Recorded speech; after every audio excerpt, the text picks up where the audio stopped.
Hello and welcome to Neverwinter Nights, and this will be the third part of the series of three primer videos I'm making for this game. I will carry on afterwards doing a numbered playthrough, but it's just to have three 20-minute episodes going to get it started. I am aiming for half-an-hour episodes for all videos I do, depending on game I'm covering and what I'm covering, of course, but that is for game playthroughs, that is the length of the video I'm aiming for. So anyway, and last we left off, we completed our very difficult combat training, and we can speak to the door guard. Now that you've finished your training, you can go on into the South Assembly Hall if you want. Lady Arabeth is still granting blessings to all the Academy graduates. Why did he say if you want? I mean, you haven't got much of a choice. If you're not going in there, you're not getting anywhere in the game. So I suppose once you go in there, well, you will see for yourself. I'll be going now. Go on in the assembly hall whenever you're ready. Okay, I'm ready. Then you can go around and speak to people, and they're going to say the same thing. Pleased to see you. Truly, we've reached a great milestone in our lives. Long have I prayed for this day, and he has answered my prayers with a great bounty, a blessing from Lady Arabeth herself. Be certain you speak with her, lest you missed out on receiving your own blessing. And there's whispers around the academy that Lady Arabeth is just using the graduation as a cover. They say she's really come to the academy with a cure for the veiling death. Pretty sneaky for a paladin. Say, you better stop chatting with me and get up there, or you miss out on your blessing. There are 3 sets of characters, and of course they are named. They will just say the same as these two have been saying. It is interesting though. There's good tidings to you. Lady Arabeth understands that arcane magic isn't to be feared. She actually respects wizards instead of fearing them like most of the people in Neverwinter. It's an honor to actually meet someone as famous as Arabeth. You better go speak to her yourself, or you won't receive your blessing. And the other two should be saying... What? No? Okay. Interesting. They did last time I checked. I hear Lady Arabeth is friends with Kelvin Aronson, the famous archmage from Waterdeep. Together they are working on a cure for the veiling death. It's an honor to meet someone who actually knows Kelvin. You should go speak to Arabeth too, so you can receive a blessing from her hand. Hello, nothing major. Let's go and speak to Arabeth. Congratulations! Your training here at the Academy is now complete. May the blessing of Tyr be upon you. I have been looking forward to meeting you. The instructors here at the Academy speak very highly of your skills. I am Lady Arabeth de Tilmarand. And her character icon is one of the nicer looking ones, definitely. You do get a sense of distinct beauty with this lady. Perhaps after the graduation ceremonies, we can speak in private. Neverwinter can use someone like you. Speaking in private, huh? Can you use someone like me? Wink wink, nudge nudge, and all that? Nah. Nothing like that, not quite. We should arranged... Wait, what was that? Did you feel it? Brace yourself, we are under attack. Indeed we are.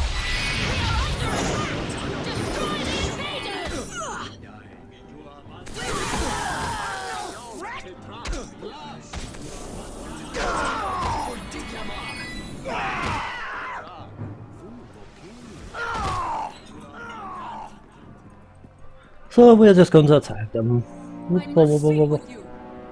And she will say that quite often. Can we actually do anything from here? I must speak with you. I've never noticed before. I'm not kidding. I know she's saying she wants to speak to me, but I have actually, in all the time I've played this game, I have never checked these desks. Interesting. I must speak with you. Yeah, well, you learn something new every single time you play this game. I must speak with you. Are you sure about that? I suppose. Listen to me. There is not much time. I fear this is no random attack we have suffered. As you may already know, a number of creatures were brought from Waterdeep here to the Academy. It was believed the reagents for a spell to create a cure could be extracted from them. We tried to keep this information secret, but this attack reveals our secret is well known, even to our enemies. Enemies? Who are these enemies you speak of? Neverwinter has many enemies. Some declare themselves openly, such as the city of Luskan. Others keep their identities hidden from us, striking from the shadows. I do not know who is behind this attack, but it is obvious they are here to destroy our hope of ending the Wailing Death. You must protect the Waterdavian creatures. They must not be allowed to fall into the enemy's hands. Where can I find these creatures, Lady Arabeth? I would take you to the creatures myself if I could, but I fear my presence would make protecting the creatures more difficult, if not impossible. Our attackers appeared here in this room. It is likely their arrival was magically centered on me. They must have assumed I would be with the Waterdavian creatures. Even now, our enemy may be watching me through magical means, hoping I will lead them right to where the creatures are kept. I cannot take that risk. You must do this alone. Go back through the hallway leading to this room, and take the corridor to the east. It leads to the chambers where the Waterdavian beasts are being kept. I will do as you command, Lady Arabeth. Lady Alcabreth. Take this key. It will open the locked east door back in the hallway leading to this room. I will stay here. Hopefully my presence will draw the enemy away from the creatures they seek. Hurry! Make your way into the hall, and then to the chambers down the east corridor. That is where the Waterdavian beasts are kept. The fate of Neverwinter depends on you. This key will open the door. May Tyr be with you. Poor Neverwinter, it all depends on me. Oh darn. Oh darn, oh darn, oh darn.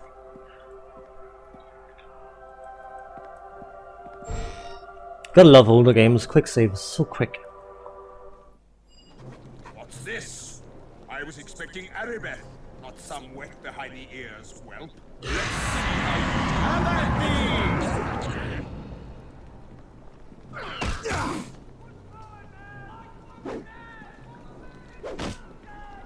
First bit of actual combat.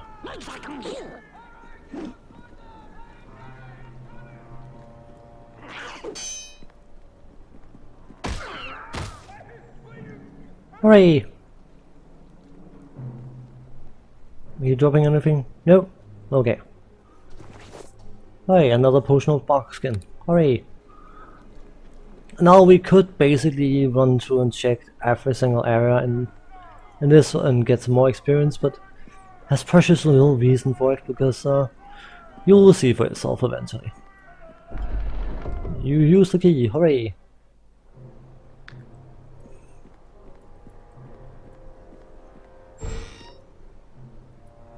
There it is again.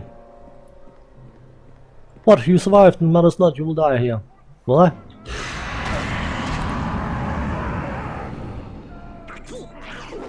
Come on.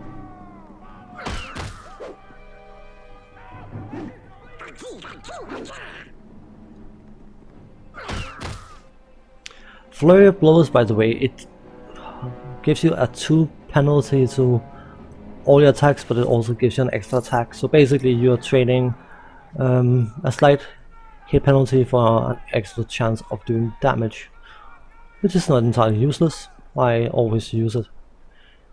There's no reason not to be honest. 3 potions of Cure Light Wounds, hooray! We don't want to go there just yet. Boom, boom, boom, boom. We want to open this chest. As far as I know, the loot in these chests are somewhat random. Ring of Fortitude, hooray! I should say the loot in some of the chests are somewhat random. Just want to make sure I'm not missing anything here. Okay.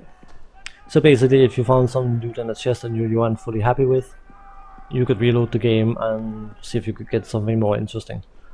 I'm fairly sure that's not the case for the first prelude or prelude or whatever you call it. So there's Pavel again. Thank the gods you're here. I thought those goblins were going to be the death of me. It's me, Pavel, remember? This whole place is crawling with enemies. They killed my brother Bim. Please, Hammerfist, you have to let me join up with you. Join up? Everybody needs someone, he needs help from someone once in a while. Someone with skills you don't have. Or sometimes you just need some extra muscle or magical firepower. Or an extra target. That's why most towns have places you can go to hire henchmen to join up with you. When you talk to them, they are quick to offer their services for a fee. But I'm not asking you to pay me anything. I just want to join up with you so I can avenge Bim's death. And maybe get out of your life. Sure you are. Join up with me. I'll follow you and use my skills to help you out. If you ever want to give me more specific instructions, just speak to me. I will change my tactics accordingly. I've got a mind of my own, sort of, but you are the one in charge. I'll need your help too. If I get hurt, I might need you to heal me. If you can't cast healing spells, use a potion to heal me. Just drag one to me from your inventory and I'll use it. Now let's get out of here. Tutorial in followers. As far as I know, there's a XP penalty, minor XP penalty for using followers, but if that's the case, sad, I'm going to be using followers. I'm going to be using one follower consistently, I should say. Sword Coast, we already got that. We haven't got Uthgar's Legacy. Let's throw that down here. The followers are important in this game because they have so-called companion quests that you can do, and there is a fee to pay for hiring each follower. So you can be, if you're a bit strapped for cash, it can be just a touch on the annoying side to get them all, but when you speak to a follower, they will have a certain amount of stuff to tell you, and then you need to level up for them to have more to say, and that's why that's the way you progress conversations with your followers and progressing their companion quests, whatever they're called. Just want to make sure I'm getting everything good. And you can actually, did I open? Yes I did, that's the torch, right? Yes, I'm getting old, I forget things. Let's go and fight while I explain. Tough goblin, hurry! A very tough goblin.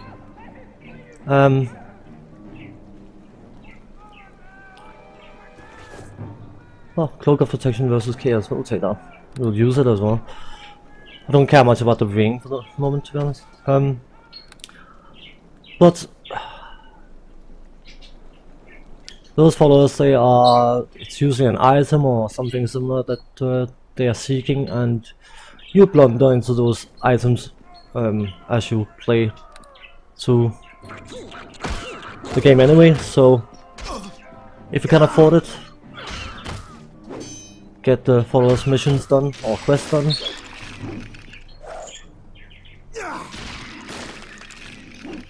And they will give you an item. An item that will improve in power as you progress the followers' stories. So, protection from alignment. Another scroll. Hooray! We can always use scrolls.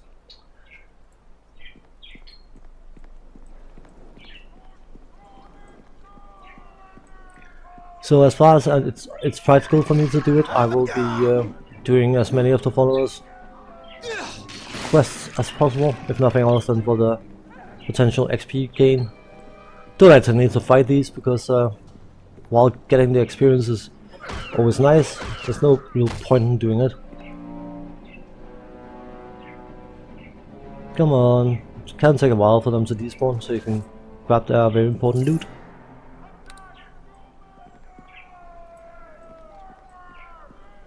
There's one huge advantage to being a monk. You don't need a lot of equipment.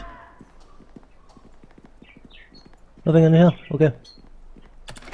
A gold piece in a big chest, hooray! 2 gold pieces, hooray! Anything else? Oh, there's a chest there.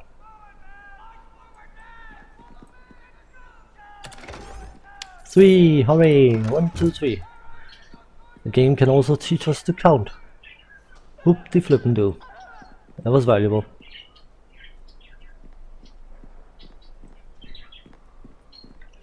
Just checking time.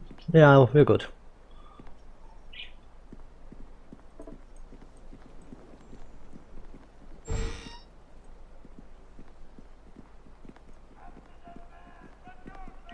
Nothing of value here.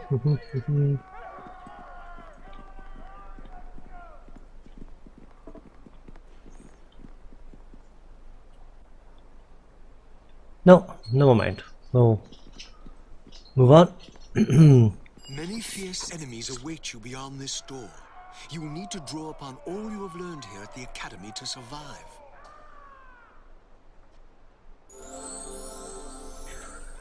You have gained much experience, Hammerfist, but to put that experience to use, I must first teach you how to level up. Leveling up is how you gain access to greater hit points, skills, feats, and spells. I don't need you to teach me how to level up. And that is why killing stuff is irrelevant, because it's going to give you whatever XP you need for the next level. As you wish, you may pass through the south door only after you've leveled up. So we are going to level up.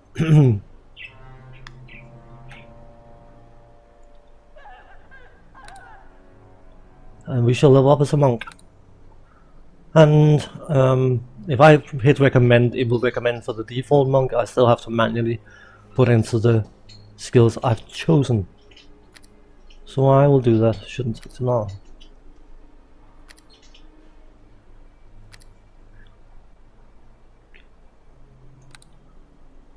Hey! We got deflect arrows. Epic single combat round which lasts 6 seconds. The first arrow fired at the monk will have a chance to deflect. Of course, if there's 10 arrows fired at you, it doesn't matter much, but it's a nice little thing, it looks cool, kinda. So, hooray! We have now leveled up.